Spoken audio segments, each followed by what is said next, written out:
Cuando recibí el mensaje, ese jueves por la noche, mi corazón se detuvo por un segundo. Era Emilia, mi hija. Después de más de un año de silencio absoluto, Mamá, ¿podemos cenar el martes? Te extraño. leí esas palabras una y otra vez, con las manos temblando, incapaz de creerlo. ¿Cómo podía un solo mensaje de texto iluminar toda la oscuridad que se había instalado en mi vida desde que ella decidió que ya no merecía su amor? Pero cuando llegué a su casa, ocurrió algo inesperado. Pero antes de continuar, asegúrate de que ya estás suscrito al canal y escribe en los comentarios. ¿Desde dónde estás viendo este video? Nos encanta saber hasta dónde están llegando nuestras historias. Mi nombre es Margarita. Tengo 58 años y exactamente hace un año, mi única hija decidió sacarme de su vida. Vivía en Guadalajara, pero por temporadas viajaba a Querétaro porque allá administraba una pequeña librería. No hubo una gran pelea, ni un momento definitivo que pueda señalar como el inicio del final. Fue un alejamiento silencioso y gradual, hasta que un día las llamadas dejaron de ser respondidas y los mensajes quedaron sin leer. El dolor de perder a un hijo que sigue con vida es algo que no sé cómo explicar. Es como si una parte de ti siguiera respirando y sonriendo en algún lugar, pero ya no te reconociera. Pasé noches tratando de entender qué hice mal, buscando en mis recuerdos el momento exacto en que perdí su cariño. ¿Fue después de que su esposo Julián entró en nuestras vidas? ¿Fue cuando cuestioné algunas decisiones financieras que estaban tomando? ¿O tal vez fue aquel brunch de domingo en la Ciudad de México, cuando mencioné que sentía que estaba bajando demasiado de peso, que se veía enferma, y Julián respondió por ella que yo debía ocuparme de mi propia salud? Ahora, con ese mensaje iluminando la pantalla de mi teléfono, me sentí como alguien perdido en el desierto que de pronto ve agua, desesperada, sedienta, sin preguntarme si podía ser un espejismo. Los días hasta el martes se alargaron como nunca. Aún faltaban 5 días para el martes, pero cada hora pesaba como si fuera una semana. Me cambié de ropa 5 veces antes de salir. Me puse el vestido verde que ella me había regalado en el último cumpleaños que celebramos cuando aún éramos cercanas. Me maquillé, tratando de ocultar las marcas que la soledad había dejado en mi rostro. Subí al coche y conduje hasta el fraccionamiento privado donde vivían, la casa en la que los ayudé cuando todavía era bienvenida. Ellos se habían mudado a Monterrey por el trabajo de Julián. Yo, en cambio, seguía viviendo en Guadalajara y manejé esas horas con el corazón en la garganta. Estacioné frente a la reja a las 7:45 de la noche, 15 minutos antes de la hora acordada. No quería llegar tarde y darle ningún motivo para arrepentirse de la invitación. El jardín delantero era distinto, más apagado, con menos flores. Recordé cuando plantamos juntas las hortensias azules, que ya no estaban. Respiré hondo, acomodé mi cabello en el espejo retrovisor y abrí la puerta del coche. Fue entonces cuando ocurrió algo extraño. Mientras caminaba hacia la puerta, vi a María, la trabajadora del hogar que había trabajado para Emilia durante años, corriendo en mi dirección. Su rostro estaba tenso, con una expresión que mezclaba miedo y urgencia. Miró hacia atrás varias veces, como asegurándose de que nadie la estuviera observando, antes de acercarse a mi coche. Señora Margarita, susurró, con la voz temblorosa. No entre ahí. Por favor, váyase lo más rápido posible. Me quedé paralizada, sin entender. ¿Qué pasa, María? ¿Emilia está bien? No se trata de ella, respondió, con los ojos muy abiertos. Se trata de usted. Por favor, confíe en mí. No es seguro. Antes de que pudiera hacer más preguntas, volvió a mirar hacia la casa y dio un paso atrás. Tengo que regresar antes de que se den cuenta. Váyase, señora Margarita, váyase. Y con eso, corrió de regreso a la casa, dejándome inmóvil en la banqueta, con el corazón latiendo tan fuerte que podía escucharlo en mis oídos. ¿Qué estaba pasando? ¿Por qué María parecía tan aterrorizada? ¿Y por qué mi hija, que no me había hablado en más de un año, me había invitado de repente a cenar? Regresé al coche como en trance. Mis piernas se movían de forma automática mientras mi mente intentaba procesar la advertencia. Me senté, cerré los seguros de las puertas y encendí el motor. Pero no arranqué. Algo dentro de mí, Tal vez el mismo instinto que me ayudó a sobrevivir a un matrimonio violento durante 15 años, antes de que finalmente encontrara el valor para divorciarme, me dijo que me quedara y observara. Desde el asiento del conductor, tenía una vista directa del comedor a través de las ventanas. Las cortinas estaban abiertas, como si esperaran que yo mirara. Durante unos minutos, la casa permaneció en silencio. Las luces estaban apagadas, como si no hubiera nadie. Y entonces, de pronto, todo se iluminó, una a una. Las luces se encendieron, como si alguien hubiera estado esperando a que yo me fuera para continuar con sus planes. Dos personas que nunca había visto antes aparecieron en el comedor, un hombre con traje oscuro y una mujer que sostenía una carpeta. Después de ellos, Julián entró hablando por teléfono, gesticulando como si diera instrucciones importantes. Y finalmente, apareció Emilia, vestida de manera formal, con una expresión seria que nunca antes le había visto. Aquello claramente no era una cena entre madre e hija, era una reunión cuidadosamente planeada. Mientras observaba, María apareció brevemente en la ventana. Nuestras miradas se cruzaron por un segundo, y ella negó sutilmente con la cabeza. Ese pequeño gesto me dijo todo lo que necesitaba saber. Váyase, pero no pude. Necesitaba entender qué estaba pasando. Apagué las luces del coche y seguí observando. Julián se acercó a la mesa, tomó unos papeles y se los entregó a Emilia. Ella los miró, firmó algo y sonrió. Una sonrisa fría que no reconocí como la de mi hija. En ese momento, sentí un nudo en el estómago. No era solo preocupación o confusión, era miedo. Un miedo primitivo, visceral, que me decía que esa casa, donde alguna vez fui feliz con mi hija, ahora representaba algún tipo de peligro. Y lo más doloroso, mi propia hija parecía estar en el centro de todo.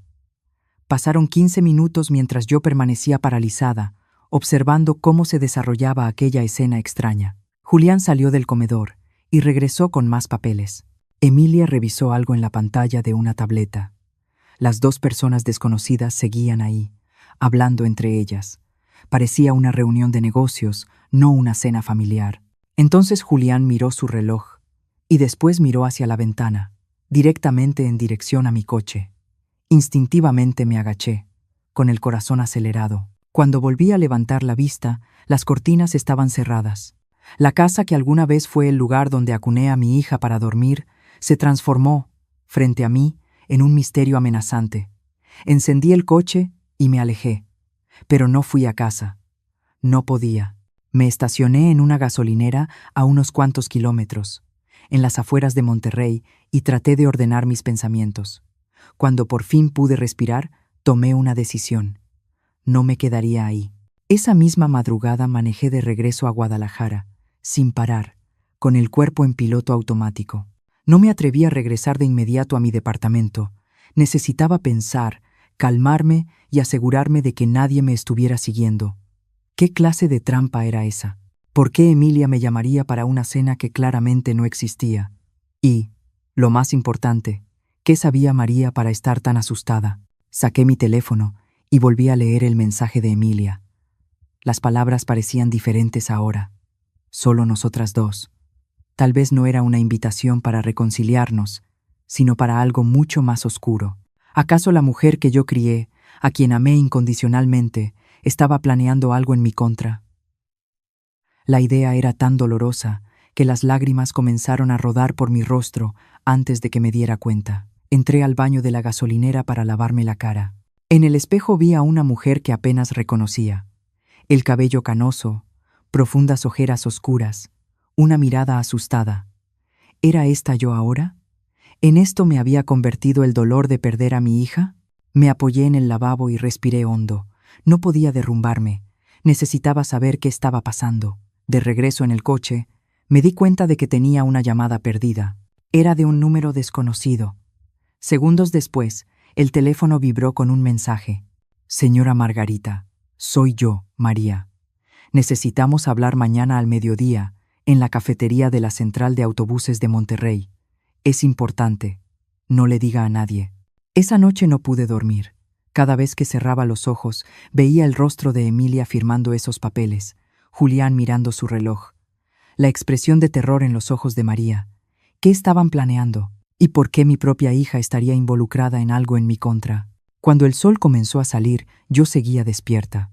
Había llegado a Guadalajara después de manejar toda la madrugada, con las manos rígidas del volante y la mente en llamas, observando cómo la ciudad despertaba. Las personas en las calles parecían tan normales, tan ajenas al caos que se desarrollaba en mi vida. ¿Cómo sería despertar sin el peso de saber que la persona que más amas en el mundo podría querer hacerte daño? Mientras el reloj avanzaba hacia el mediodía, una determinación creció dentro de mí.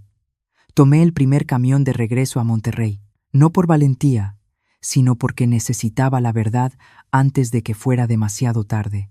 Iría a esa cita con María y descubriría la verdad, sin importar lo dolorosa que fuera, porque la incertidumbre, me di cuenta, era aún más insoportable que cualquier verdad. La central de autobuses estaba tan concurrida como siempre, personas corriendo para alcanzar sus camiones, familias despidiéndose, jóvenes con mochilas enormes esperando su salida.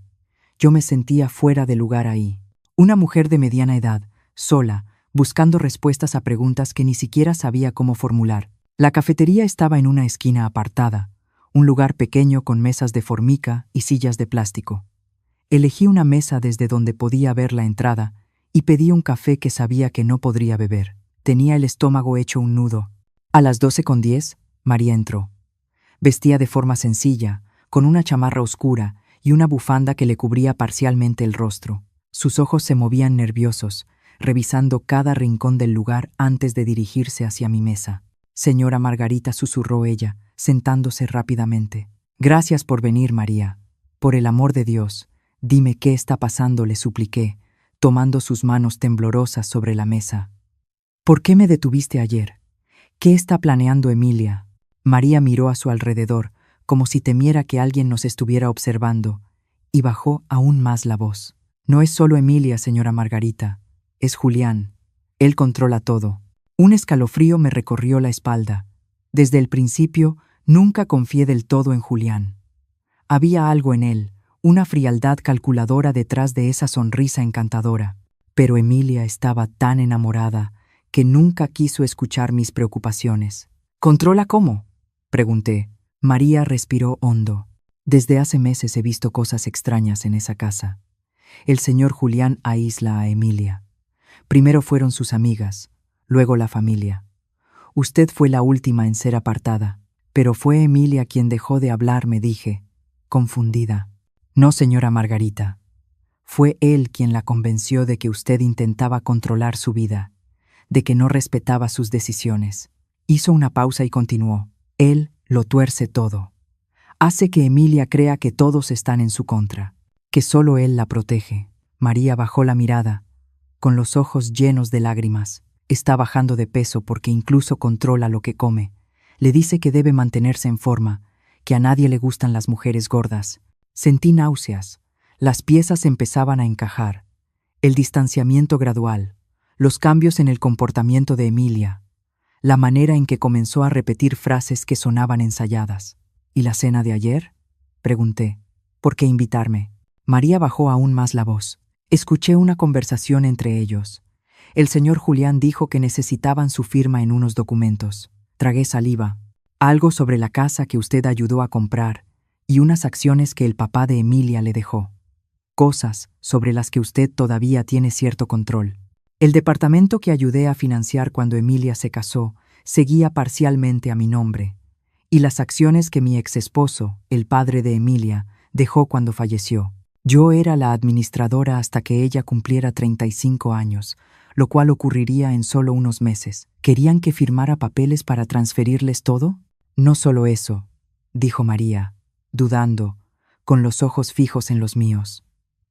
«Escuché al señor Julián hablando por teléfono con un hombre. Dijo, después del martes, todo será nuestro y nadie lo cuestionará. La vieja ya no estorbará». La sangre se me heló. La vieja. ¿Así se refería Julián a mí, cuando pensaba que nadie lo escuchaba? La idea de que mi yerno y mi propia hija estuvieran conspirando para quitarme mis bienes era devastadora. Pero había algo más en las palabras de María, algo que no estaba diciendo. «Hay más, ¿verdad, María?». Ella asintió lentamente, y una lágrima rodó por su mejilla. Señora Margarita, creo que querían hacerle daño. Sentí que el mundo se me venía encima. Escuché a Julián hablar de un accidente. Dijo que sería fácil hacer parecer que usted se resbaló por las escaleras después de beber vino en la cena. La cafetería comenzó a dar vueltas a mi alrededor. ¿Mi propia hija, contemplando mi muerte? No, no podía ser. Era demasiado absurdo. Emilia nunca aceptaría algo así, dije, más para mí que para María. Emilia ya no es la misma, señora Margarita, respondió ella con tristeza. Él la manipula, hace todo lo que él le dice, es como si estuviera hipnotizada. Me quedé en silencio, tratando de asimilarlo todo. Una parte de mí quería negarlo, decir que era imposible. Pero otra parte sabía que María no tenía ningún motivo para inventar algo tan terrible. ¿Por qué me estás diciendo esto, María?, pregunté. ¿Por qué arriesgarte así? Ella me miró a los ojos, llena de determinación. Porque Emilia era una buena niña antes de él. Yo la vi crecer, recuerda. Trabajé con ustedes desde que ella tenía 12 años. Su voz se quebró. Y porque mi hermana murió a manos de un hombre como el señor Julián. Un hombre que lo controlaba todo, que la aisló de todos, que le hizo creer que el mundo era un lugar terrible y que solo él podía protegerla. Sentí un nudo en la garganta. María estaba arriesgando su trabajo, quizá incluso su seguridad, para advertirme. ¿Tienes pruebas de algo? ¿Algo que pueda ayudarnos? Ella asintió y sacó una pequeña grabadora de su bolso. Grabé algunas conversaciones y tomé fotos de documentos que encontré en su oficina. Están preparando todo para después del martes. Testamentos, transferencias, todo. Tomé la grabadora con las manos temblorosas. María, ¿te das cuenta de que esto es un delito? Tenemos que ir a la policía, no, exclamó ella, asustada. Todavía no. El señor Julián tiene amigos en la policía. Siempre presume lo fácil que es hacer desaparecer las cosas cuando conoces a la gente correcta. ¿Entonces qué hacemos?, pregunté. María se inclinó hacia adelante. Primero, usted necesita protegerse. No puede regresar a su departamento. Ellos saben dónde vive. Conocen su rutina. Necesitamos que se quede en un lugar seguro mientras averiguamos más. Y Emilia, no podemos simplemente dejarla con él. Yo la vigilaré, señora Margarita, si él intenta algo. No terminó la frase, pero vi la preocupación en sus ojos. Por ahora, lo más importante es mantenerla a usted a salvo. Miré por la ventana de la cafetería a la gente que pasaba, ajena al terror que yo estaba viviendo. ¿Cómo podía simplemente desaparecer? Abandonar mi vida, mi casa, mi trabajo en la pequeña librería que administraba en Querétaro, aunque yo vivía en Guadalajara y viajaba por temporadas para atenderla. ¿Y cómo podía dejar a Emilia atrás, incluso si estaba involucrada en algo tan terrible contra mí? Tengo una prima que vive en el campo, dijo María, cerca de Santiago, Nuevo León, en las afueras de Monterrey. Podemos decir que fue a visitarla. Nadie la buscará allá. La idea de huir, de esconderme, era casi tan aterradora como las revelaciones que acababa de escuchar. ¿Y si intento hablar con Emilia, a solas, sin Julián? Tal vez ella... No, señora Margarita, me interrumpió María, con la voz firme. Usted no entiende. Ella no la va a elegir, no ahora. Él tiene el control total sobre ella. Sus palabras me golpearon como un puñetazo. La verdad que no quería enfrentar. Ya había perdido a mi hija. No cuando dejó de hablarme hace un año, sino mucho antes, cuando ese hombre entró en nuestras vidas y comenzó a tejer su red de manipulación. Iré a casa de tu prima, decidí al final. Pero no para esconderme, sino para pensar, para planear cómo vamos a salvar a Emilia. María asintió, visiblemente aliviada. Es lo mejor, señora Margarita. Yo me quedaré vigilando aquí y la mantendré informada. Vamos a sacar a Emilia de esto. Cuando salimos de la cafetería, el mundo se sentía distinto, más amenazante. El sol del mediodía ya no parecía cálido, y los rostros de las personas a mi alrededor parecían máscaras que ocultaban intenciones desconocidas. Estaba a punto de dejar atrás todo lo que conocía, huyendo de un peligro que provenía de la persona que más había amado en el mundo. Miré a María una última vez antes de separarnos. Cuídate, Y cuida a mi hija. Siempre, señora Margarita. Caminé hacia mi coche sintiendo el peso de la grabadora en el bolsillo de mi chamarra. Ese pequeño objeto contenía la verdad que podía destruir a mi familia para siempre, pero también podía ser la clave para salvar a mi hija de un monstruo que la estaba consumiendo desde dentro. La casa de la prima de María estaba en un pueblo pequeño, a unas 3 horas de la ciudad, cerca de Santiago, Nuevo León. Era un lugar sencillo, con caminos de terracería y gente que todavía dejaba las puertas sin llave por la noche.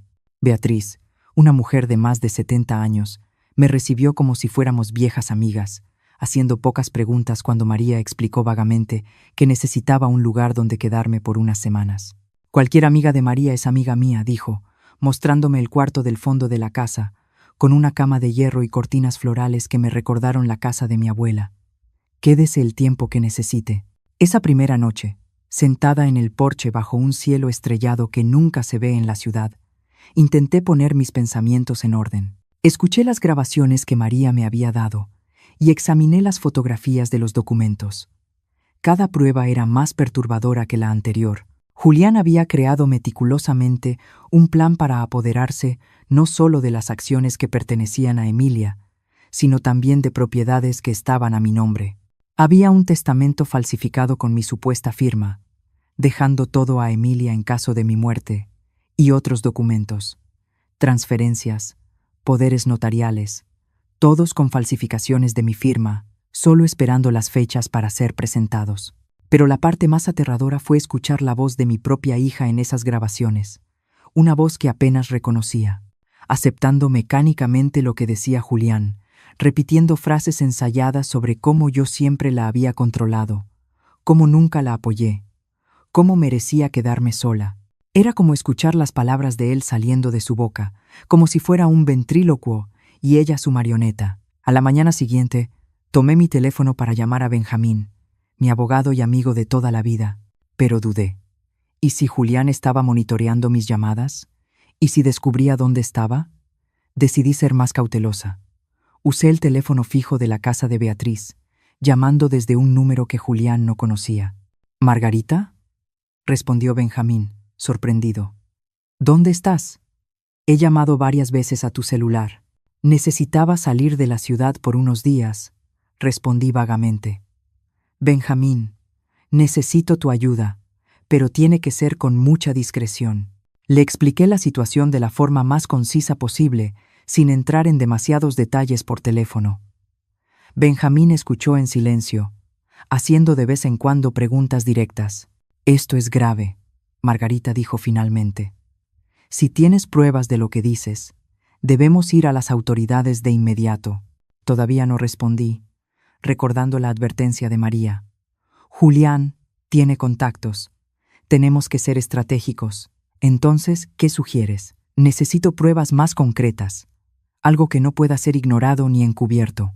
Benjamín guardó silencio por unos segundos. Tengo un amigo en instancias federales, alguien fuera del círculo local. Puedo hablar con él sin mencionar nombres. Por ahora. Hazlo, acepté. Mientras tanto, necesito que hagas algo por mí. Ve a mi departamento y busca una carpeta azul en el fondo de mi closet. Hay documentos importantes ahí. ¿La llave de repuesto sigue en el mismo lugar? Sí. Con la señora Rodríguez, en el departamento 302. En los días siguientes, me adapté a una rutina en casa de Beatriz. Durante el día ayudaba con las tareas para mantener la mente ocupada. Por la noche, revisaba las pruebas, tomaba notas, unía las piezas. María me enviaba mensajes cortos desde un teléfono de prepago, informándome de lo que ocurría en la casa. Julián está nervioso, pregunta por usted. Emilia parece confundida. Escuché una discusión. Él hace llamadas extrañas. Menciona un plan B. Cada mensaje aumentaba mi ansiedad. ¿Qué era ese plan B? ¿Y cómo estaba reaccionando Emilia a mi desaparición? Una parte de mí quería volver corriendo, enfrentarlos, exigir explicaciones, pero otra parte sabía que hacerlo sería un suicidio. Si de verdad estaban planeando matarme, aparecer sin un plan solo aceleraría el proceso. Al cuarto día, Benjamín me llamó. Logré hablar con mi contacto en instancias federales. Está interesado en el caso, pero necesita más detalles. Y Margarita, fui a tu departamento. El tono de su voz me alarmó. ¿Qué pasó? Alguien estuvo ahí. Todo estaba revuelto. La carpeta azul, no pude encontrarla. La sangre se me heló. Esa carpeta contenía documentos originales de las propiedades, las acciones, testamentos legítimos. Era mi seguro en caso de que algo me pasara. Están un paso adelante, murmuré. ¿Hay algo más? Hay una investigación en tu contra, continuó Benjamín. ¿Qué? ¿Qué tipo de investigación? Parece que alguien reportó irregularidades en la librería. Evasión fiscal, lavado de dinero. Es completamente absurdo, pero ya está en marcha. La estrategia de Julián se volvía clara. Si yo aparecía, sería para enfrentar cargos penales, un escándalo público que haría mucho más fácil quitarme todo lo que había construido. ¿Y Emilia? ¿Lograste hablar con ella?, pregunté. Benjamín suspiró. Lo intenté. No responde mis llamadas. Fui a su casa y el guardia de seguridad no me dejó entrar. Dijo que no estaba recibiendo visitas. La situación empeoraba más rápido de lo que imaginaba. No solo intentaban borrar mi existencia financiera, sino también mi reputación. Era una trampa perfecta. Si me mantenía escondida, lo perdería todo. Si aparecía, me arrestarían. Tenemos que actuar más rápido, decidí.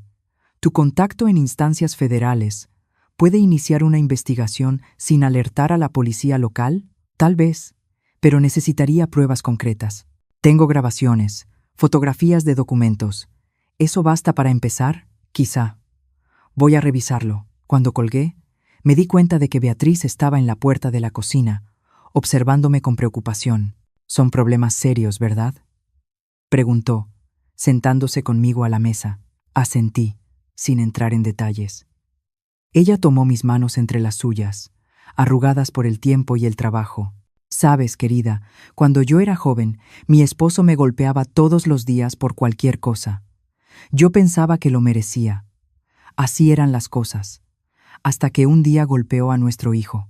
Ahí entendí que no se trataba de mí. Se trataba de él, del poder que quería tener sobre nosotros. La miré, sorprendida por la confesión repentina. Lo que quiero decir, continuó, es que a veces necesitamos ver a alguien que amamos ser lastimado para entender que nosotros también estamos siendo lastimados. Mi hija está en peligro, ¿verdad?, preguntó. Sí, admití. Pero ella no lo ve, porque él no se lo permite. Así es como funcionan, dijo Beatriz. Aíslan, controlan, hacen que la persona dude de su propio juicio. Y cuando por fin despiertas, ya es demasiado tarde. ¿Cómo escapaste tú?, pregunté. El rostro de Beatriz se iluminó con una sonrisa triste. No escapé. Él murió. Le dio un infarto durante uno de sus ataques de ira. Dios tiene un sentido del humor peculiar, ¿no crees? Se levantó, acomodándose el delantal. Pero tú todavía puedes salvar a tu hija y a ti misma. Cuando se fue, me quedé pensando en sus palabras. Tal vez Beatriz tenía razón. Tal vez el problema nunca había estado entre Emilia y yo. Era Julián quien había creado esa división, alimentándola con mentiras y manipulación. Y si mi hija repetía esas frases horribles sobre mí, no era porque las creyera, sino porque él la había programado para decirlas. Esa noche recibí un mensaje de María que lo cambió todo. Está planeando llevársela. Lo escuché hablando de una casa en el extranjero. Dice, ustedes dos nunca volverán a verse. ¿Llevársela? ¿A dónde? ¿Por qué? Las preguntas daban vueltas en mi cabeza. Si Julián lograba sacar a Emilia del país, realmente podría no volver a verla jamás. Y si ya había logrado transformarla tanto en solo 2 años, ¿qué haría cuando la tuviera completamente aislada, sin nadie que lo cuestionara? No podía esperar más. No podía confiar en que el sistema legal actuara a tiempo.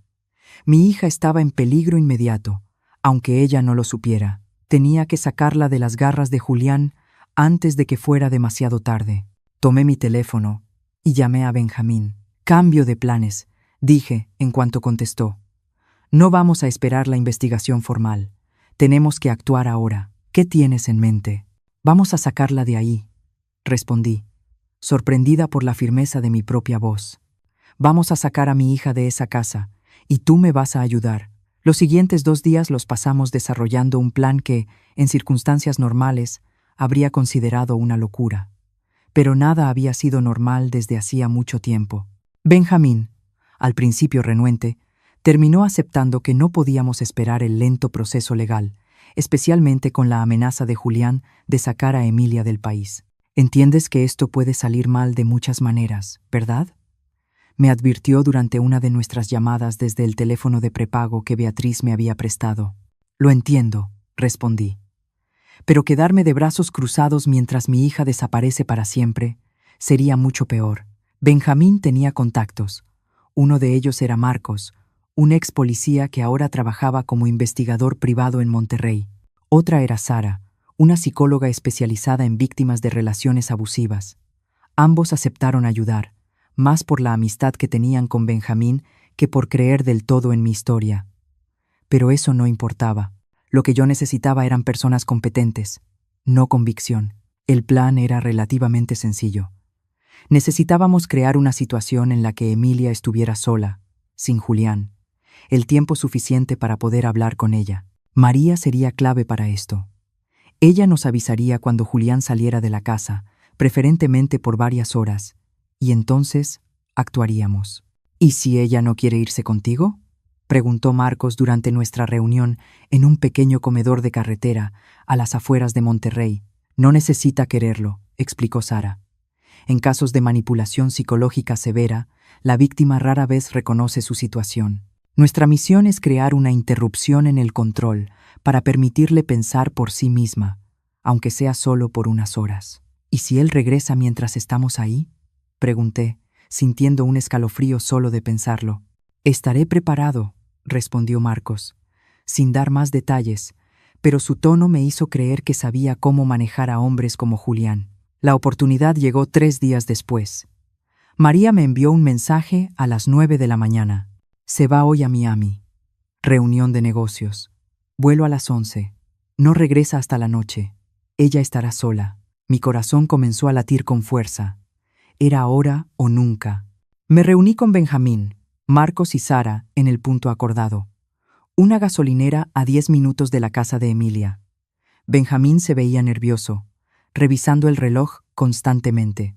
Marcos estaba tranquilo, casi indiferente, como si solo estuviéramos ahí para tomar un café. Sara revisaba sus notas, preparándose claramente para su intervención psicológica. Recuerden, dijo, Emilia, probablemente se resistirá. Puede gritar, llorar, acusarnos de estar en su contra. Es normal. Lo importante es mantener la calma y transmitir seguridad. A las 3 en punto, recibimos la confirmación de María. Julián ya salió y el avión ya despegó. Esa era la señal. El trayecto hasta la casa de Emilia se hizo en un silencio tenso. Cada uno parecía perdido en sus propios pensamientos. Yo trataba de imaginar cómo sería volver a ver a mi hija después de tanto tiempo y en circunstancias tan extrañas. Llegamos al fraccionamiento privado. Marcos, vestido con un uniforme de repartidor y cargando un paquete falso, logró que el guardia de seguridad abriera la reja sin hacer preguntas. Una vez dentro, avanzamos despacio hasta la casa. María nos esperaba en el patio trasero, fuera de la vista de los vecinos. Está en la sala, informó, visiblemente nerviosa, viendo la televisión. No está bien. Apenas ha salido de su cuarto en los últimos días. ¿Alguna señal de Julián?, preguntó Marcos. Ninguna. Llamó hace media hora para verificar que estuviera en casa. Es lo que siempre hace. Llama cada hora cuando está fuera. Entonces tenemos unos 30 minutos antes de la siguiente llamada, calculó Benjamín. Tenemos que ser rápidos. Entramos por la puerta trasera, que María había dejado sin llave. La casa estaba en silencio, excepto por el sonido bajo del televisor que venía de la sala. Caminé hacia el frente, con el corazón latiéndome tan fuerte que creí que podía oírse, y entonces, después de más de un año, vi a mi hija. Emilia estaba sentada en el sofá, envuelta en una cobija a pesar del calor del día. Estaba tan delgada que casi no la reconocí. Su cabello, antes largo y lleno de vida, se veía opaco, recogido en un chongo descuidado. Ojeras profundas marcaban su rostro pálido. Mi hija hermosa, siempre tan llena de energía, parecía una sombra de sí misma. Al principio no notó nuestra presencia, absorta en algún programa de televisión que ni siquiera parecía estar viendo de verdad. Cuando finalmente me vio, sus ojos se abrieron de par en par. «Mamá», susurró, como si no pudiera creer lo que estaba viendo. «Hola, cariño», respondí, tratando de mantener la voz firme pese a las lágrimas que amenazaban con caer.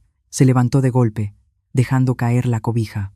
Llevaba una pijama holgada que hacía aún más evidente su alarmante delgadez. «¿Qué haces aquí? ¿Cómo entraste?» Percibí de inmediato el miedo en su voz. No era solo sorpresa, era pánico. «Necesitamos hablar», Emilia, dije, dando un paso hacia ella. «Estoy preocupada por ti». Ella retrocedió, mirando nerviosa a las personas que estaban conmigo. «No pueden estar aquí. Julián va a volver pronto. Tienen que irse. Tu esposo está en Miami», le informó Marcos con calma. «No regresará hasta la noche». El pánico en los ojos de Emilia se intensificó. «¿Cómo sabes eso? ¿Me estás espiando?» «Voy a llamar a la policía». Buscó su teléfono con desesperación, pero María ya lo había sacado de la habitación, tal como lo habíamos planeado. Sara dio un paso al frente, con la voz suave y controlada. «Emilia, me llamo Sara. Soy psicóloga y estoy aquí para ayudarte. No estamos aquí para hacerte daño. Solo queremos hablar». «No necesito ayuda», respondió Emilia de forma automática, como si repitiera algo que ya había escuchado muchas veces. «Estoy perfectamente bien. Ustedes son los que tienen el problema, siempre interfiriendo en mi vida». Sus palabras me atravesaron como puñales. Pero Sara ya me había preparado para esto. Eran palabras de Julián, no de Emilia. «Cariño», intenté de nuevo. «Tú me invitaste a cenar. ¿Recuerdas? El martes pasado me mandaste un mensaje». Emilia pareció confundida por un momento. «Yo no envié nada». «Sí lo hiciste», insistí, mostrándole el mensaje en mi teléfono. Ella miró la pantalla, la confusión aún más evidente. «Ese es mi número. Pero yo no escribí eso. Fue Julián, ¿verdad?», pregunté con suavidad. «Tomó tu teléfono y mandó ese mensaje haciéndose pasar por ti». Emilia abrió la boca para negarlo, pero la cerró de nuevo, como si algo empezara a encajar en su mente. Él dijo que sería bueno que nos reconciliáramos, que sentía que yo estaba triste por no hablar contigo, pero después dijo que tú cancelaste, que no querías verme. Yo estuve ahí, Emilia, a la hora acordada, dije. Pero María me impidió entrar, porque escuchó a Julián planeando algo contra mí. Emilia miró a María, quien asintió en silencio. «Es verdad, hija. Lo escuché hablar de hacer que pareciera un accidente, de cómo tú heredarías todo después de que tu mamá se cayera por las escaleras». «No», murmuró Emilia, negando con la cabeza. «Él no haría eso. Me ama, me protege». «¿Te protege de qué, Emilia?», preguntó Sara, manteniendo la calma. «¿Del mundo? ¿De las personas que te aman? Mírate. ¿Eres feliz? ¿Estás sana? ¿O tienes miedo todo el tiempo?». Emilia comenzó a llorar, con los hombros temblando bajo el peso de las preguntas. Yo quería correr hacia ella, abrazarla, decirle que todo estaría bien, pero Sara había sido clara. Necesitábamos mantener distancia emocional en este primer momento. Emilia tenía que procesar. Él dice que tú no me entiendes», sollozó, «que quieres controlarme, que solo él sabe qué es lo mejor para mí». «¿Y tú crees eso?», pregunté en voz baja. «Ya no sé qué creer», admitió, de pronto agotada. «Estoy tan cansada». En ese instante me di cuenta de cuánto daño había sufrido mi hija, no solo físico, sino emocional y psicológico. Julián había destruido sistemáticamente su confianza, su sentido de la realidad, su conexión con el mundo, y yo lo había permitido, manteniéndome alejada cuando debía haber luchado más. «Emilia», dijo Sara, «no tienes que decidir nada ahora. Solo te pedimos que vengas con nosotros unas horas, a un lugar neutral, sin la influencia de Julián, para poder hablar». «Se va a enfurecer si me voy», murmuró ella, con el miedo evidente en la voz. «¿Controla a dónde vas?», preguntó Marcos, con tono profesional, aunque sus ojos mostraban indignación. Emilia dudó, como si por primera vez se diera cuenta de lo absurdo de la situación. Él dice que es por mi seguridad, que hay personas que quieren hacernos daño». «¿Personas como tu madre?», intervino Benjamín, hablando por primera vez. Emilia me miró, y vi algo en sus ojos que no había visto en mucho tiempo. Duda, no sobre mí, sino sobre las mentiras que había creído.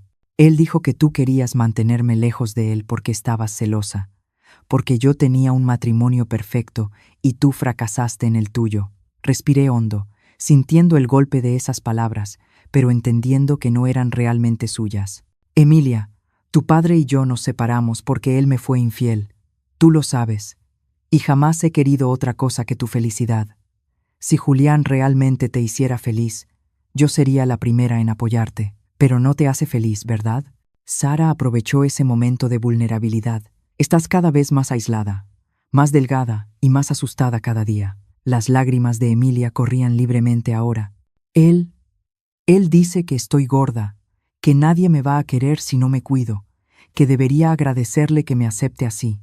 Mi corazón se rompió al escuchar eso. Mi hija hermosa, siempre tan segura de sí misma, reducida a dudar incluso de su apariencia. Emilia, dijo María, acercándose con cautela. El señor Julián no es quien tú crees. Te está manipulando, igual que manipuló los documentos de tu mamá. ¿Qué documentos?, preguntó Emilia, confundida. Benjamín sacó de su portafolio algunas copias de las falsificaciones que María había fotografiado. Estos, tu firma y la de tu madre, falsificadas, parte de un plan para tomar control de las propiedades, de las acciones, de todo. Emilia examinó los papeles, su confusión dando paso al shock. Esta es mi firma, pero yo nunca firmé estos documentos. Y esta es la mía, añadí, en documentos que jamás he visto. De pronto, el teléfono fijo de la casa sonó, haciéndonos sobresaltarnos a todos. El reloj de la pared marcaba la 1:30 de la tarde, la hora de la llamada de control de Julián. Es él, susurró Emilia, con el pánico regresando. Si no contesto, contesta, le indicó Sara. Actúa con normalidad. Di que todo está bien. Emilia dudó, mirándonos a todos, claramente dividida. Finalmente, con las manos temblorosas, tomó el teléfono. Hola, amor, dijo, intentando sonar casual, pero con la voz tensa. Sí, estoy en casa. No, nada diferente. Sí, estoy siguiendo el plan de comidas. No, no hay visitas. Hizo una pausa, mirándonos con creciente alarma. No, no estoy escondiendo nada. Sí, estoy sola. Solo María está aquí. Otra pausa, más larga. Julián, no estoy mintiendo. Por favor, no hables así. No estoy llorando. La desesperación en su voz era palpable. Julián claramente percibió que algo no estaba bien, incluso a través del teléfono. Tenemos que irnos ahora, murmuró Marcos, percibiendo la situación. Emilia, susurré. Ven con nosotros, por favor. Ella me miró, con el teléfono aún pegado a la oreja, lágrimas silenciosas rodando por su rostro. Entonces, en un momento de claridad que me dio esperanza, habló al teléfono. Julián, tengo que colgar. No me siento bien. Y colgó, ignorando el timbrazo inmediato que siguió. Va a llamar al guardia de seguridad, dijo rápidamente, tomando su bolso. Tenemos que irnos antes de que cierre las rejas. No hubo tiempo para celebrar esa pequeña victoria. Salimos rápido por la parte de atrás, exactamente como habíamos entrado. Marcos fue por el coche mientras esperábamos tensos en el patio, atentos a cualquier movimiento. Me va a encontrar, murmuró Emilia, abrazándose a sí misma. Siempre me encuentra. No, esta vez, le prometí, permitiéndome por fin tocarle el brazo. Esta vez estoy aquí, y no voy a dejar que te haga daño otra vez. Cuando el coche llegó, subimos de inmediato. Marcos condujo rápido, pero no tan rápido como para llamar la atención. En el espejo retrovisor vi al guardia del fraccionamiento salir de su caseta y mirar alrededor, seguramente buscándola por orden de Julián. Ya estábamos en la carretera cuando sonó el teléfono de María. Contestó, pálida. Señor Julián. No sé dónde está. Salí a hacer las compras. Colgó, temblando. Está furioso. Está tomando el primer vuelo de regreso. ¿Cuánto tiempo tenemos?, preguntó Benjamín. 2, quizá 3 horas, si consigue un vuelo de inmediato. No era mucho tiempo, pero tendría que bastar. Miré a Emilia, sentada a mi lado, viéndose al mismo tiempo aliviada y aterrorizada.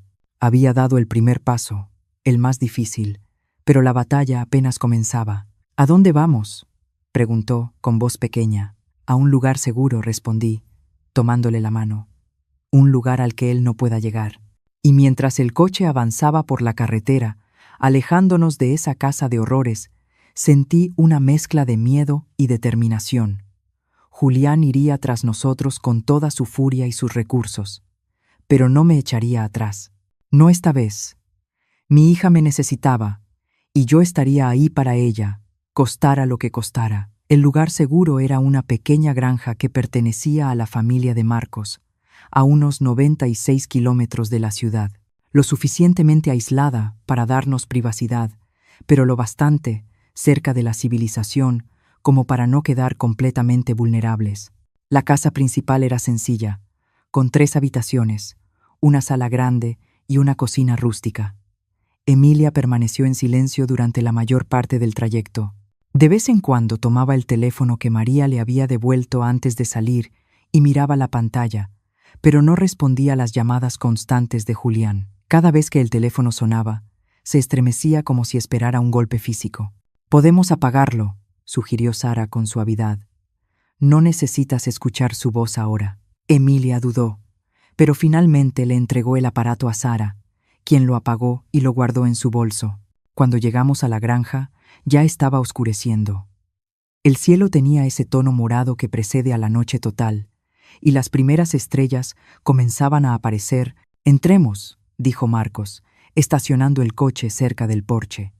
Nadie nos siguió, pero es mejor no quedarnos expuestos. La casa estaba limpia, pero con ese olor particular de los lugares que permanecen cerrados por mucho tiempo. Marcos encendió las luces y revisó rápidamente las habitaciones, asegurándose de que estuviéramos realmente solos.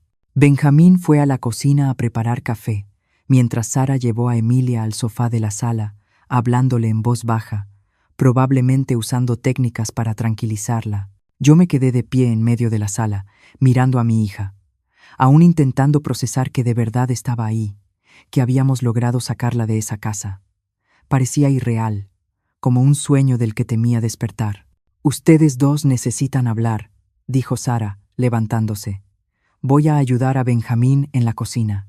Me senté junto a Emilia, manteniendo una distancia respetuosa.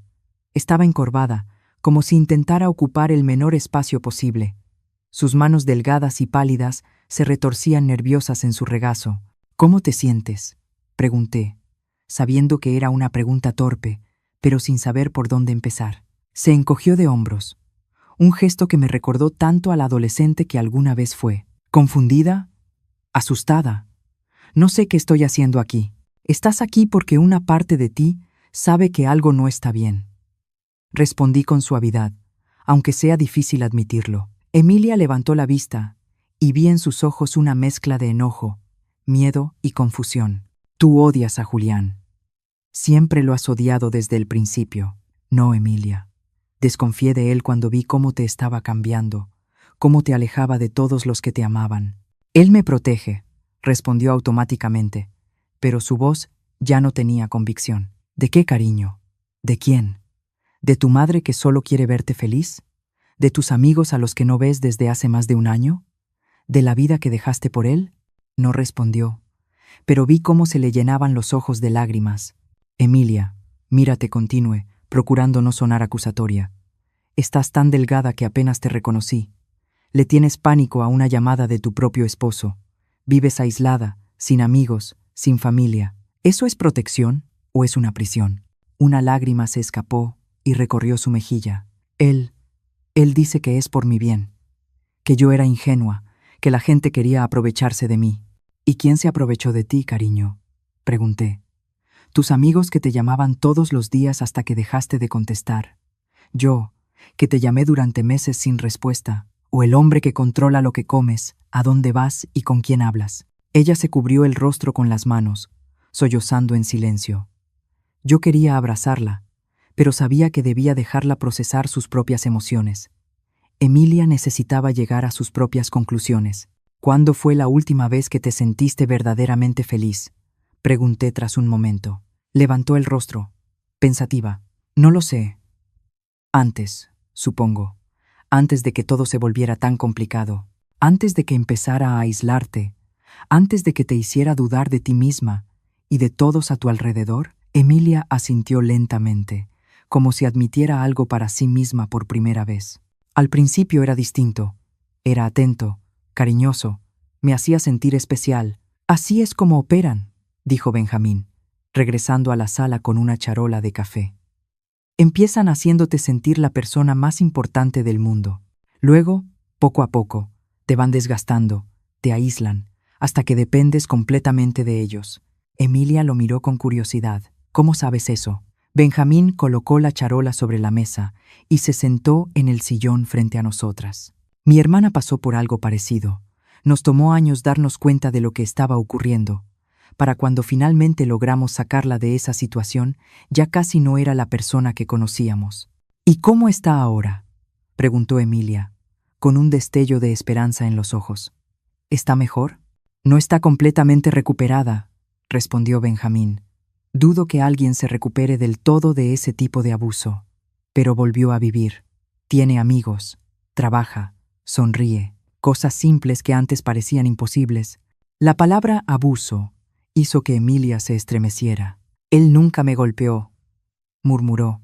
El abuso no es solo físico, explicó Sara, uniéndose a nosotras. El control, la manipulación, el aislamiento, la humillación. Todo eso también es abuso. ¿Manipulación?, repitió Emilia, confundida. Es cuando alguien te hace dudar de tu propia percepción de la realidad, continuó Sara. Cuando te dicen que cosas que pasaron nunca ocurrieron, o que te las estás imaginando, cuando convierten tus preocupaciones legítimas en paranoia. Emilia guardó silencio, y pude ver cómo las piezas empezaban a encajar en su mente, cómo repasaba recuerdos bajo una luz nueva. Él hace eso, admitió finalmente, con la voz casi inaudible. Cuando digo que algo me preocupa, dice que exagero. Cuando recuerdo algo que dijo o hizo, jura que nunca pasó, que estoy confundiendo las cosas. Y cuando alguien como tu madre intenta advertirte, añadió Sara, él te convence de que esa persona tiene una mala intención, de que quiere separarte por celos o por maldad. Emilia me miró, y la comprensión comenzó a asomar lentamente en sus ojos. Él decía que tú eras controladora, que querías que yo fracasara para seguir dependiendo de ti. Yo solo quería que fueras feliz.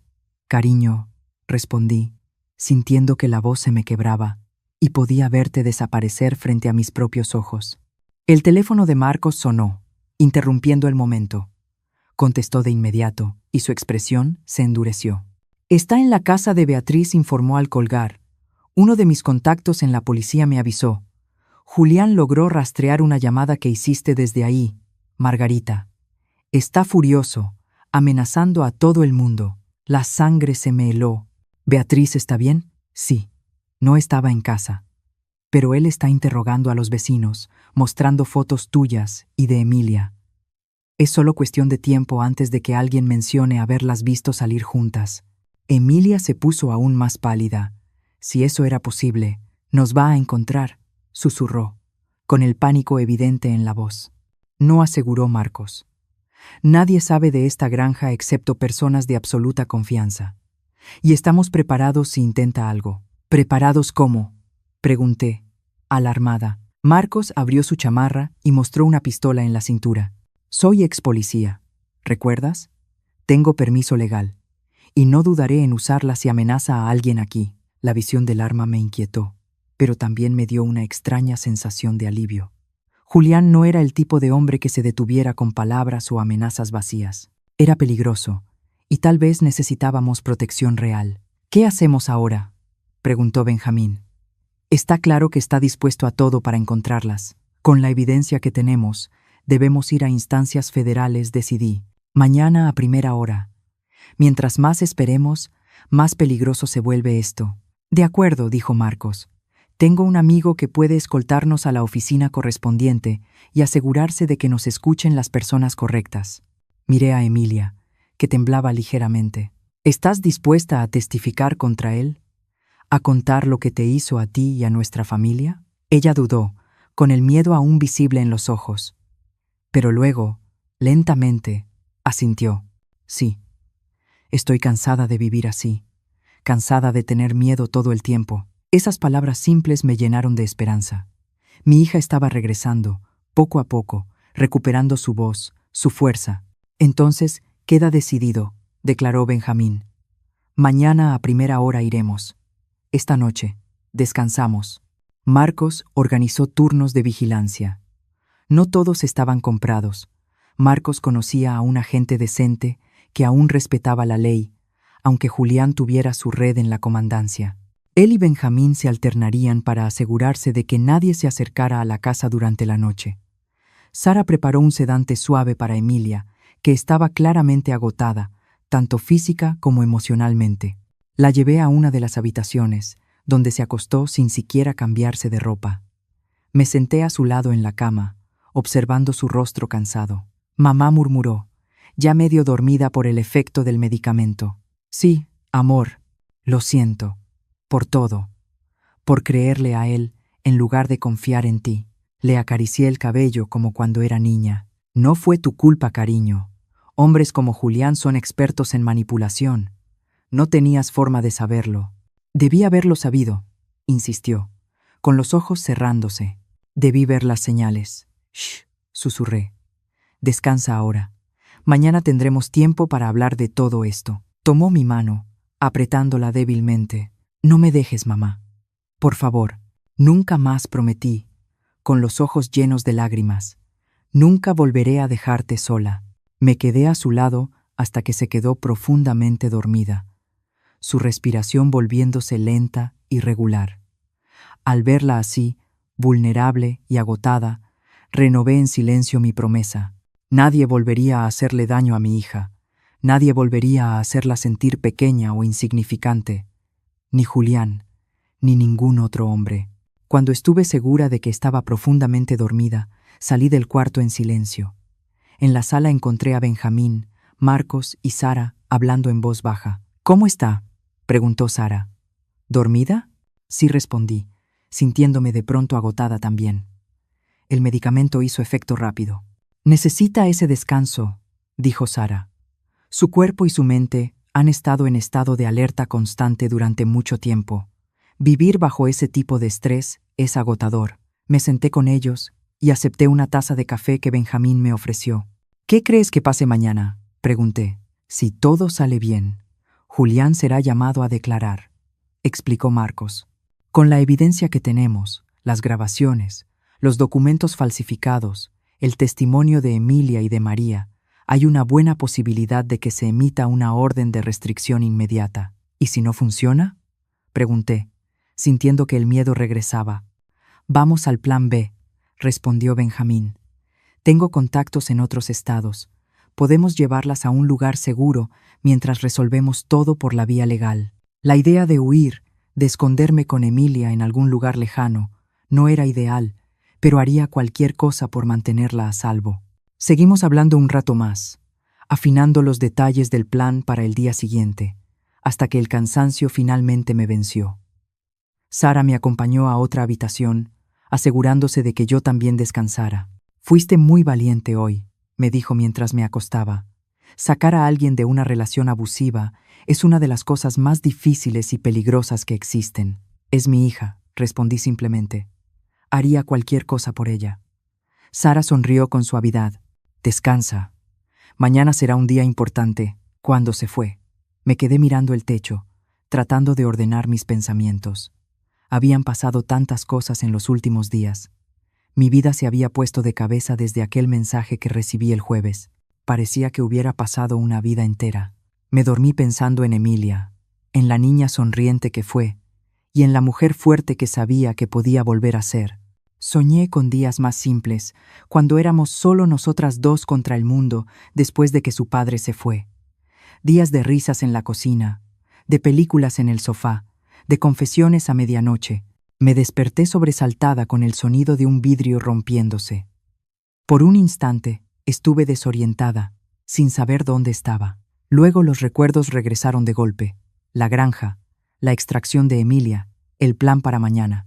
Me levanté de inmediato, con el corazón latiendo con fuerza. El reloj digital del buró marcaba las 3:17 de la madrugada. La casa estaba en silencio, excepto por unas voces apagadas que venían de la sala. Avancé con cuidado por el pasillo oscuro. Las voces se hicieron más claras. Una era la de Marcos, tensa y baja. La otra hizo que la sangre se me helara. Era Julián. ¿Dónde están?, exigió su voz, con una frialdad que me caló hasta los huesos. Ya te dije que no sé de qué estás hablando, respondió Marcos, con voz controlada pero firme. No me tomes por idiota, gruñó Julián. Sé que Margarita se llevó a mi esposa. Sé que la estás ayudando, y sé que están aquí. Me detuve en la esquina del pasillo, oculta entre las sombras. Desde ahí podía ver parcialmente la sala. Marcos estaba de pie, bloqueando el paso de Julián. Su mano estaba cerca de la cintura, donde yo sabía que llevaba su pistola. Julián me daba la espalda, pero su postura era agresiva, intimidante. Estás invadiendo propiedad privada, dijo Marcos, aún con calma. Te sugiero que te vayas antes de que llame a la policía. Julián soltó una risa fría y cruel. ¿La policía? ¿De verdad crees que te van a creer? Tengo amigos en la comandancia. Ellos saben que mi esposa tiene problemas psicológicos, que su madre se está aprovechando de eso para ponerla en mi contra. Mi corazón latía con fuerza. Julián ya había preparado el terreno, construyendo una historia que nos hacía quedar como los villanos. Típico de un abusador, siempre un paso adelante, siempre controlando la narrativa. No estoy solo, ¿sabes?, continuó Julián, dando un paso hacia Marcos. Tengo gente afuera. Si no me traes a Emilia ahora mismo, las cosas se van a poner muy feas. Vi cómo la mano de Marcos se movía hacia su arma. Te lo voy a pedir una vez más, dijo. Sal de esta casa. Ahora, el tiempo pareció detenerse. Sabía que estaba a punto de presenciar algo terrible. Si Julián avanzaba, Marcos sacaría el arma. Si Marcos sacaba el arma, Julián reaccionaría. Alguien podía salir herido, o algo peor. Fue entonces cuando escuché una puerta abrirse detrás de mí. Me giré y vi a Emilia salir de su habitación, con los ojos abiertos de par en par por el miedo. «Es él», susurró. Nos encontró. Antes de que pudiera detenerla, Emilia pasó junto a mí y entró en la sala. Julián lo llamó, con la voz temblorosa. Ambos hombres se giraron hacia ella. El rostro de Marcos mostró alarma, el de Julián, una mezcla de triunfo y rabia contenida. «Cariño», dijo Julián, con un tono repentinamente dulce, aunque sus ojos seguían fríos. Estaba tan preocupado por ti. Vámonos a casa, ¿sí? Extendió la mano hacia ella, pero Emilia no se movió. Permanecía de pie en medio de la sala, visiblemente temblando, pero firme. No dijo. La palabra salió como un susurro. El rostro de Julián se endureció. ¿Qué dijiste? Dije que no, repitió Emilia, un poco más fuerte esta vez. No voy a regresar contigo. Entré a la sala y me coloqué junto a Emilia. Benjamín y Sara aparecieron desde otras habitaciones, alertados por la conmoción. Ya escuchaste a mi hija, dije, mirando directamente a Julián. No se va a ir a ningún lado contigo. Julián nos miró, su mirada pasando de Emilia a mí y luego a los demás. Por un momento pensé que iba a atacarnos. Entonces, inesperadamente, sonrió. Está bien, dijo, dando un paso atrás. Si así quieren jugar. Metió la mano en el bolsillo y sacó un teléfono. Marcó un número y habló brevemente. Aquí están. Todos. Más tarde entendería cómo lo hizo. Horas antes, Julián ya había levantado un reporte por persona desaparecida y me acusó de haber manipulado a Emilia. Antes de que cualquiera de nosotros pudiera reaccionar, luces intensas inundaron las ventanas de la sala. Faros. Varios coches. Como dije, continuó Julián, con la sonrisa ensanchándose. No vine solo. Marcos corrió hacia la ventana y miró por una rendija entre las cortinas. Carajo, murmuró. Hay al menos 3 coches ahí afuera, y ese es un auto de policía. Se me hundió el corazón. ¿Cómo nos había encontrado Julián? ¿Cómo había logrado poner a la policía de su lado tan rápido? ¿Lo ves?, dijo Julián, volviéndose hacia Emilia. Todo el mundo sabe que tu madre te está manipulando, que te secuestró para mantenerte alejada de mí. Están aquí para llevarte a casa, donde perteneces. Emilia lo miró. El miedo era evidente en sus ojos, pero había algo más también. Determinación. No dijo otra vez, esta vez con la voz más firme. No voy a irme contigo nunca más. La sonrisa de Julián vaciló y dio paso a una furia desnuda. No tienes elección, estúpida. Eres mi esposa. Haces lo que yo digo. Siempre lo has hecho. Siempre lo harás. En ese momento, se escuchó un fuerte golpe en la puerta. Policía. Abra la puerta. Benjamín me lanzó una mirada desesperada. ¿Qué hacemos? Tenemos las pruebas, le recordó Sara. Las grabaciones, los documentos. No estamos haciendo nada ilegal. ¿Pero nos van a escuchar?, pregunté, sintiendo cómo el pánico empezaba a subir. ¿Y si Julián ya los convenció de que nosotros somos los villanos? Marcos tomó una decisión rápida. Abrimos la puerta. Si intentamos resistir, solo va a empeorar todo. Fue hacia la puerta y la abrió. Entraron 2 policías uniformados, seguidos por un hombre de traje que supusimos era un detective. ¿Qué está pasando aquí?, preguntó el detective, observando la sala. Julián adoptó de inmediato el papel del esposo preocupado. Detective Ramírez, como le expliqué en la denuncia, mi esposa desapareció ayer. Su madre la convenció de huir. Yo solo intento llevarla de regreso a casa. El detective miró a Emilia. Señora, ¿es esto cierto? Está aquí por voluntad propia. Antes de que Emilia pudiera responder, Julián intervino. No está bien, detective. Tiene antecedentes de problemas emocionales. Está confundida. La rabia me invadió. Mi hija no tiene ningún problema, exclamé. Es ese hombre quien la ha manipulado y abusado psicológicamente durante años. El detective me miró con escepticismo. Señora, tenemos un reporte oficial de que usted pudo haber secuestrado a su propia hija. Eso es absurdo, protestó Benjamín. Tenemos pruebas de abuso, de manipulación, documentos falsificados, testimonios. ¿Van a creerle a él? Julián se rió, volviéndose hacia el detective. Son sus amigos. Obviamente van a decir cualquier cosa para cubrirla. La habitación se llenó de tensión, todos hablando al mismo tiempo. Los policías se miraban entre un grupo y otro, claramente confundidos, sin saber a quién creer.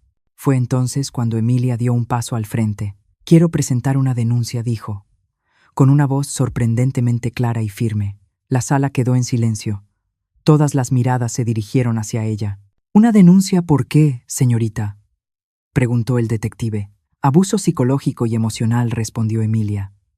Falsificación de documentos, intento de fraude, quizá incluso intento de homicidio. Estás delirando, siseó Julián. Nadie va a creer eso. Tengo pruebas, continuó Emilia, ignorándolo. Se volvió hacia Sara, quien rápidamente le pasó su bolso.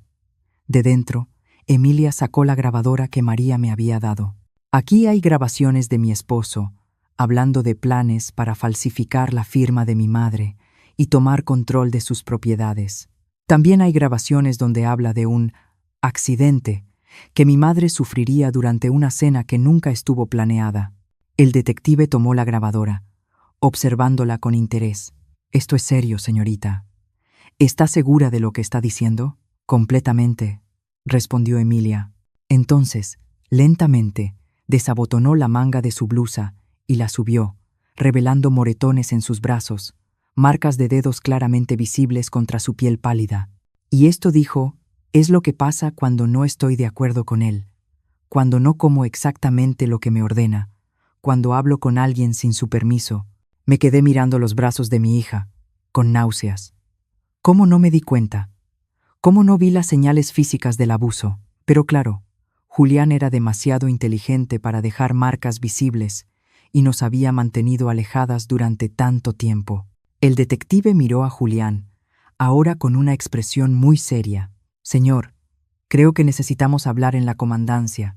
Esto es ridículo, estalló Julián, perdiendo por fin el control. Está mintiendo. Todos ustedes mienten. Dio un paso hacia Emilia, el rostro deformado por la ira, pero los agentes se interpusieron de inmediato, sujetándolo por los brazos. Será mejor que nos acompañe ahora, señor, dijo uno de los policías. No entienden, seguía gritando Julián, forcejeando. Ella es mía, no puede dejarme, yo hice todo por ella. Mientras se lo llevaban afuera, Julián seguía lanzando amenazas e insultos. Emilia permaneció mirando, con una sola lágrima deslizándose por su mejilla. Cuando la puerta finalmente se cerró, dejando la sala sumida en un silencio pesado, Emilia se volvió hacia mí. Sin decir una palabra, se lanzó a mis brazos, sollozando como una niña. «Ya terminó», susurré, acariciándole el cabello. «Ya terminó, cariño. Ahora estás a salvo». Pero yo sabía que no había terminado. Apenas era el comienzo de un camino largo. Julián probablemente saldría bajo fianza.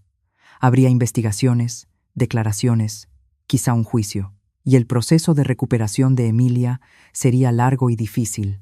Pero por primera vez, en más de un año, sentí esperanza. Mi hija había recuperado su voz, su valentía. Había dado el primer paso para salir de ese ciclo de abuso, y yo estaría a su lado en cada paso del camino. Los meses siguientes fueron difíciles, tal como esperábamos. Julián fue liberado bajo fianza, como habíamos previsto, pero con una orden de restricción que le prohibía acercarse a Emilia o a mí. Violó esa orden 3 veces en las primeras semanas, lo que resultó en su detención preventiva mientras el caso era investigado. Emilia y yo nos mudamos a un pequeño departamento en otra ciudad, Querétaro, donde nadie nos conocía. Empezar de nuevo no fue fácil, pero era necesario. Cada día veía pequeñas señales de que mi hija estaba regresando a la persona que era antes de que Julián entrara en nuestras vidas. Las primeras semanas fueron las más difíciles. Emilia alternaba entre momentos de claridad y fortaleza y periodos de profunda duda, en los que incluso se preguntaba si había hecho lo correcto al dejar a Julián. «¿Y si él tiene razón?», murmuró una noche, sentada en el balcón de nuestro nuevo departamento, mirando las estrellas.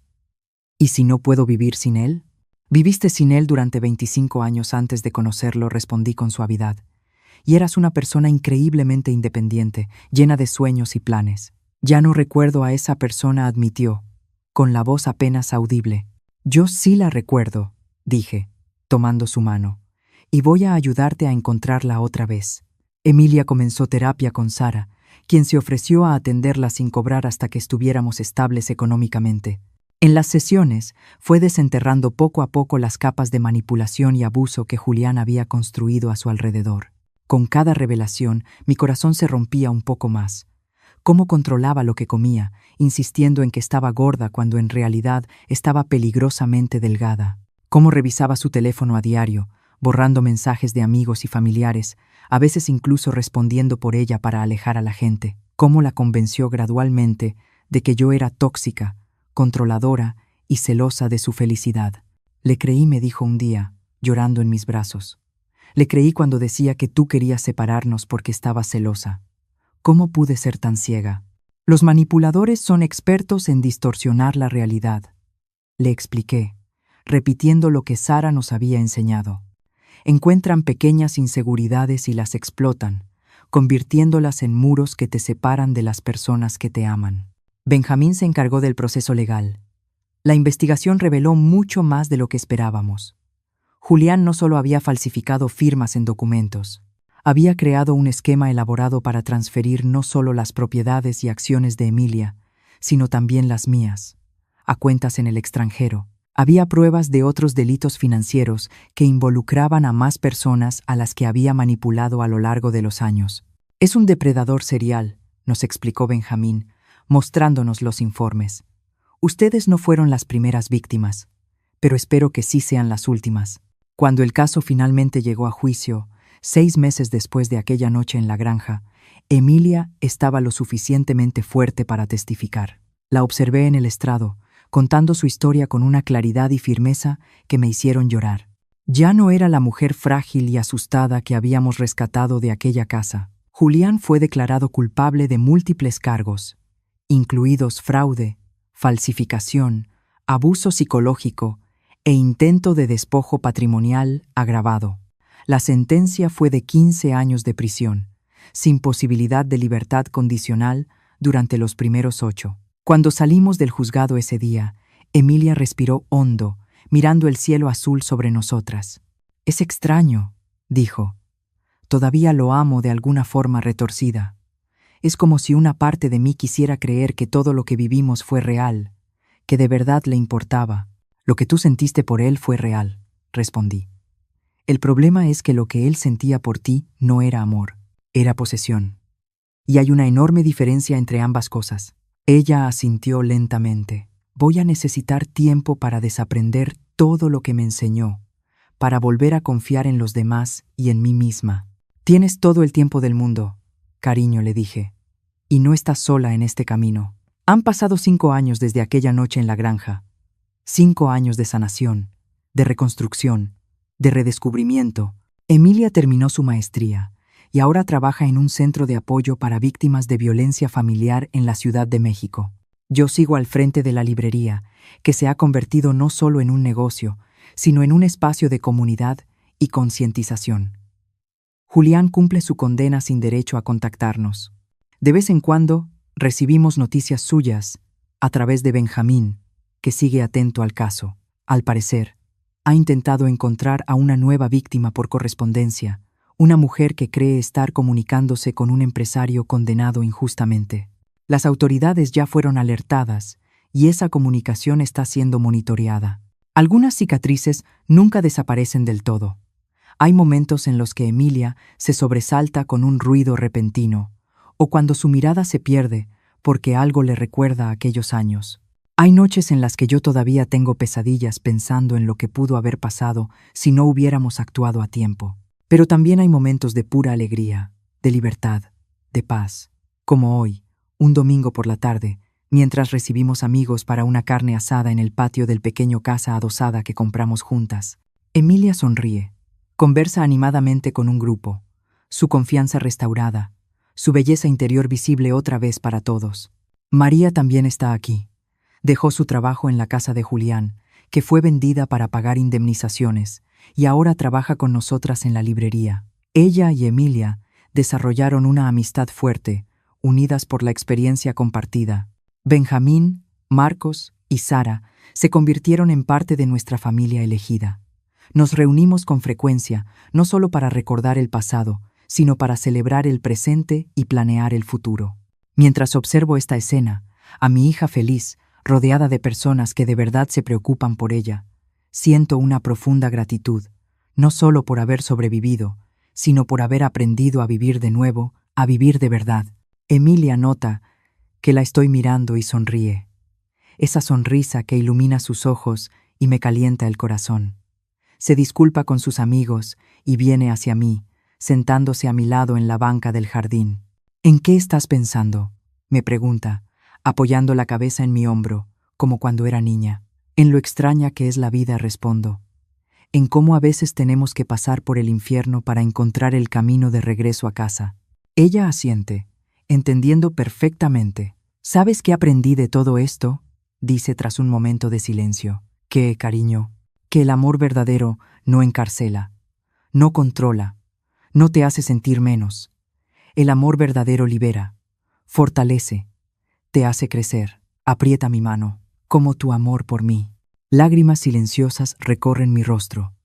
Hace 5 años, yo estaba desesperada, sentada en mi coche, mirando a mi hija a través de una ventana, tratando de entender cómo habíamos llegado a ese punto.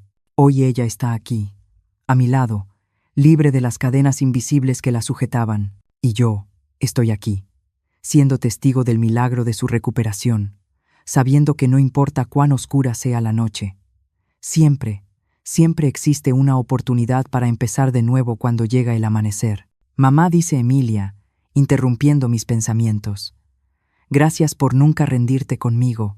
Le beso la frente con suavidad. Eso es lo que hacen las madres, cariño. Nunca se rinden. Y mientras el sol comienza a ponerse en el horizonte, bañando con tonos dorados nuestro pequeño patio, y a las personas que amamos, sé que por fin estamos en casa. No en un lugar físico, sino en ese espacio seguro que hemos creado la una para la otra, donde el amor es genuino, el respeto es mutuo, y la libertad se valora por encima de todo. Algunas historias no tienen finales felices. La nuestra estuvo a punto de convertirse en una de ellas, pero gracias al valor, la perseverancia y al amor verdadero, ese que respeta, que fortalece, que libera, logramos reescribir nuestro destino. Y ese es el mensaje que compartimos con todas las Emilias y Margaritas que encontramos en el camino. Nunca es demasiado tarde para reescribir tu historia. Nunca es demasiado tarde para escapar de las sombras y caminar hacia la luz. Nunca es demasiado tarde para volver a casa. Ahora, tengo curiosidad por ti, que escuchas mi historia. ¿Qué harías si estuvieras en mi lugar?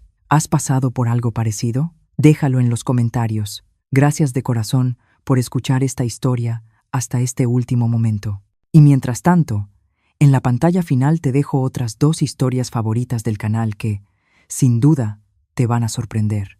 Gracias por quedarte hasta el final.